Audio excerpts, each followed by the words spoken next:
My name is Justine Holmes. I am a contributor to Threshold Network. I've been a long-time contributor to the new Cypher code base, which is one of the two constituent code bases of the Threshold Network. I think that decentralization is important. I think that music is perhaps the most important piece of the human condition as we face down the information age, and I'm excited about the era to come. Awesome. How has ETH Barcelona been for you so far? ETH Barcelona has been wonderful. You know, there are different events that have sort of different design decisions. I like how ETH Barcelona is a little bit more relaxed on the particulars.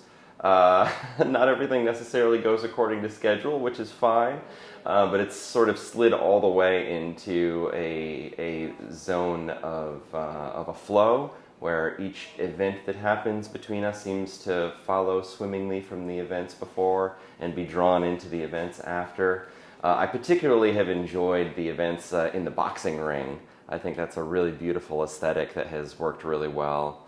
Hats off to the ETH Barcelona organizers. It's fun to see something that's done with such community spirit that still hits so hard in terms of the scientific pursuit inherent in cryptography. Can you tell us a little bit more about Threshold as well? Threshold Network is a network of nodes that stake a token. So, you know, it's a work network, you might say. And the work that we provide is Threshold cryptographic runtime. So, you know, traditionally you've got signing and verification that you do with a public and private key. You've got encryption and decryption. And in Threshold scheme, these operations are set up in such a way that a large cohort of nodes, let's say 50 nodes, are capable of performing a non-interactive multi-party computation where, let's say, any 40 of them can produce a valid signature, or any 40 of them can produce valid material sufficient to decrypt a ciphertext. So this is useful, you know. Right now, one of the main things that I think we're known for is our bridge called TBTC. This is really ultimately just a facility. You know, bridge, of course, is a metaphor that we use all the time, but different bridges are built differently. Some are made out of wood, and some are made out of stone, and some are made out of witches from Monty Python and the Holy Grail. Ours is made out of a facility that can emit a valid SecP 256K1 signature for the use on the Bitcoin blockchain. So a threshold of nodes look at the conditions on the Ethereum blockchain, and they can emit a valid Bitcoin signature. Similarly, our access control product, which we call TACO, short for Threshold Access Control, is capable of decrypting a ciphertext based on conditions on the Ethereum blockchain. You can encrypt something, put it on the Ethereum blockchain, and say, I don't want this to be decryptable until tomorrow, until a certain block time. I don't want this to be decryptable until, let's say we're using an oracle. You could say an oracle, I don't want this to be decryptable until it's 30 degrees outside, right? Or you can take details from the requester. I don't want this to be decryptable unless the requester has a particular NFT or a particular amount of an ERC20 token. And you can combine and compose these conditions as you see fit. So one thing that I'm excited about is to release my record this way. So I have a smart contract, 10 ETH go into the smart contract, the record comes out. And it's exciting for me as an artist to give up power once I encrypt the record and give it to the world via Arweave, or even a centralized service might not be the worst thing in the world, right? Because the access control piece is decentralized. I lose power over the project. I lose power over that piece of art, and that's exciting for me. That's what I think a lot of times we crave when we're creating, is to be able to create something and then give up power to control it in the future.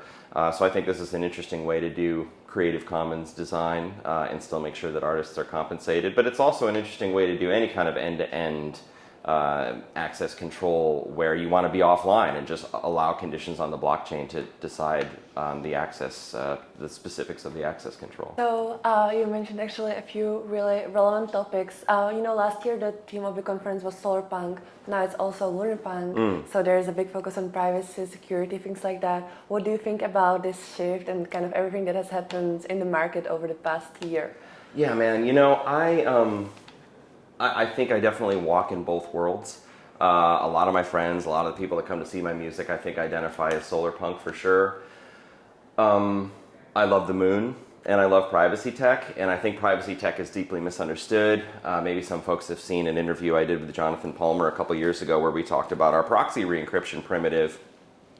And part of what I think is inspired by the proxy re-encryption primitive is this idea that privacy is not about keeping data locked up. It's actually about a path of egress from data where we have a great idea in our mind and we have a long story about how that data becomes part of the public corpus. And when we don't have privacy technology, we tend to self-censor.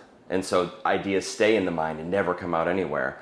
In the presence of robust privacy technology, we slowly and granularly share our ideas with concentric circles of trusted friends. And this is one of the ways that ideas enter the public corpus. Well, fast forward to now, we're working on another primitive that I've just described, the conditions-based decryption using conditions on the Ethereum blockchain or on a number of blockchains.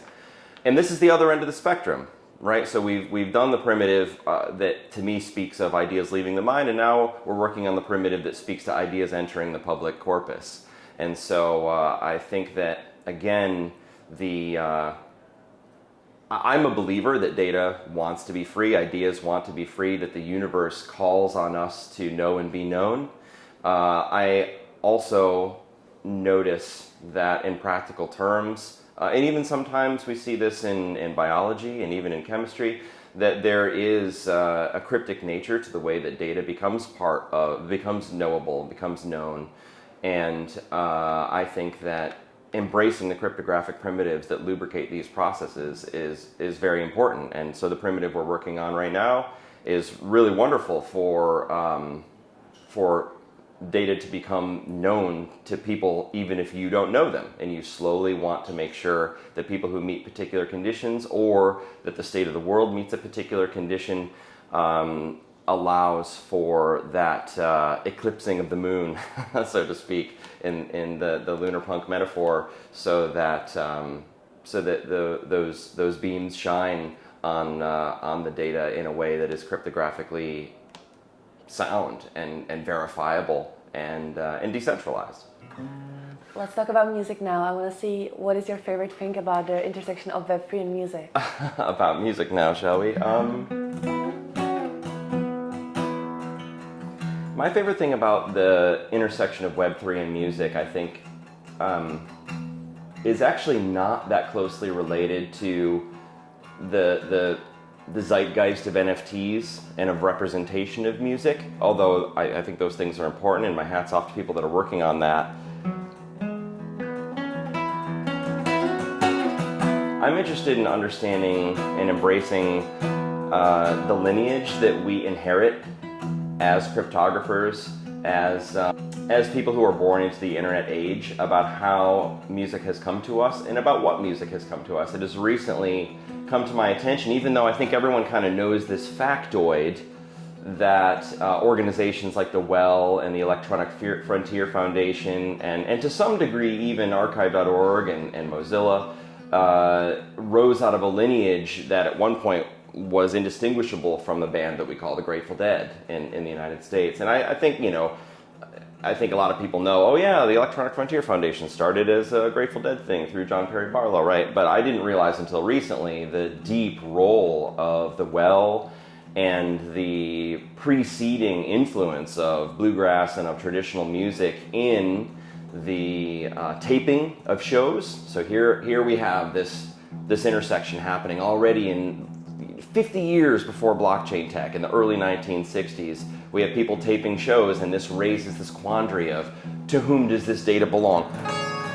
When I play a note, to who owns that? And it turns out that if you simply observe the obvious physics of the universe, once I play it, it's no longer mine. It has gone out and then it has touched the sensor in this microphone. It has been recorded as an impression in binary on your memory card. And it would be very difficult for me to claim that the universe is predisposed to believe that this is my property. And impressively, this was sort of the answer that the Grateful Dead and other bands of this era gave to this question. And this led to the proliferation of taping of shows and of curation of metadata of this music. And again, we're talking about almost 50 years before blockchain tech. And I think that as you follow that thread through the Well, which was an early forum where predecessors to Hashcash and eventually Bitcoin were launched, where the Electronic Frontier Foundation was launched, where resistance to suits and in fact criminal actions brought by the U.S. government in the face of what I think today we would all agree are reasonable, for example, the reverse engineering of the original Macintosh firmware. These are all actually part of a lineage of traditional music. And what we notice when we examine this lineage is that it has never really found a home in the conventional intellectual property system.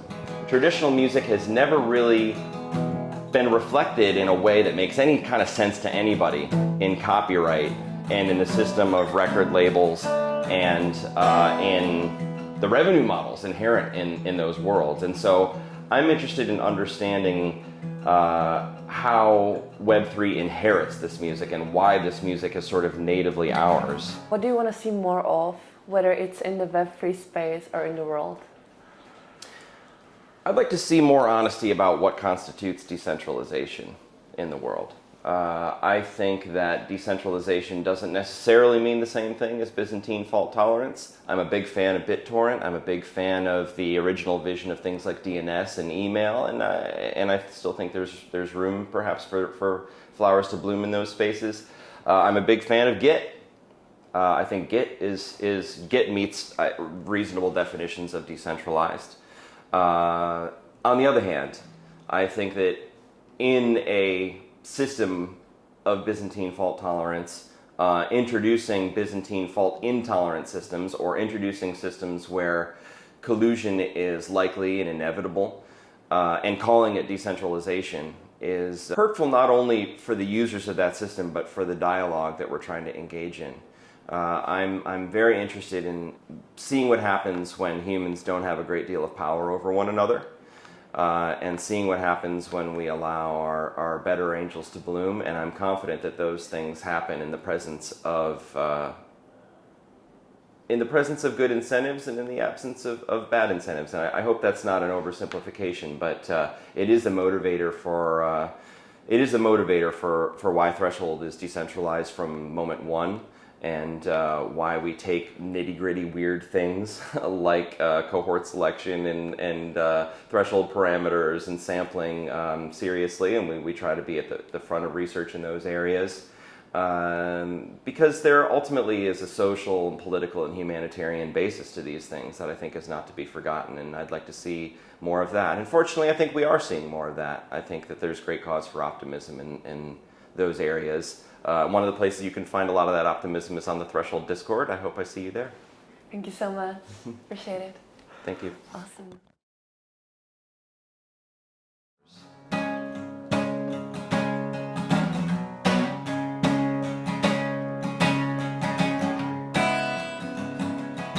Well, the sands will have to move. There is power underneath. The sugar and the flour took away our teeth. The bag was watered down 'cause the ATM was leaking. There's never enough oil when every wheel is squeaking. And the missiles propagate the database estate. The empire rolls on by keeping spreadsheets up to date, and the planet pays the fiat interest rate. Accordions are useful when you're hunting in the fields. Announce your presence loudly and save your swords and shields. Wake up with a memory of a story you were told, and watch that plot and storyline auspiciously unfold. And the missiles propagate the database estate. The empire rolls on, keeping spreadsheets up to date, and the planet pays the fiat interest rate.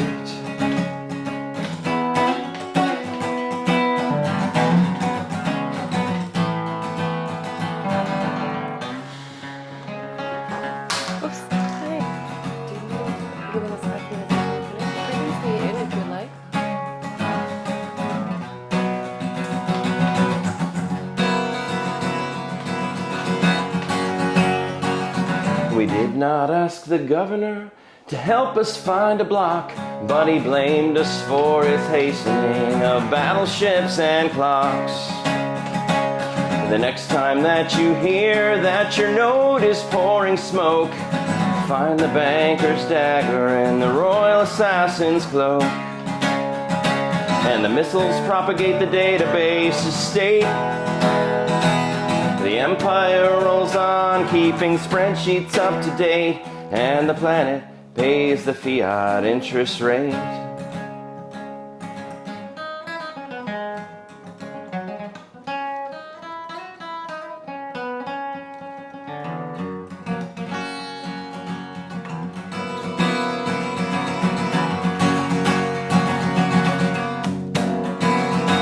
The sands will have to move.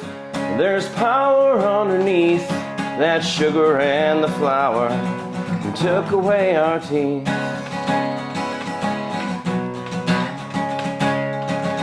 The path we've already trodden is all we can bequeath.